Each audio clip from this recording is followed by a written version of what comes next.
Na kaj ste ponosni, najbolj ponosni v vašem delovanju v obeh mandatih na klopi slovenske reprezentance? Ne gre toliko za ponos. Jaz sem mogoče v Sloveniji premalokrat rekel, da koliko sem vesel, da sem lahko vsaj nekaj vrnil slovenskemu nogometu, kar je meni slovenski nogomet dal.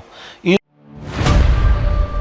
skozi status, skozi finančno zgodbo, skozi neko sigurnost, prepoznavnost in mislim, nikoli se nisem počutil karkoli drugače, kot pa del tiste skupine ljudi, ki je v nekem momentu naredila nek rezultat z pomočjo svojih fantastičnih sodelavcev, skupine igralcev, ki so obeležili, to so kar desetletja te nekih generacij, pa s pomočjo neke pozitivne energije na stadionih.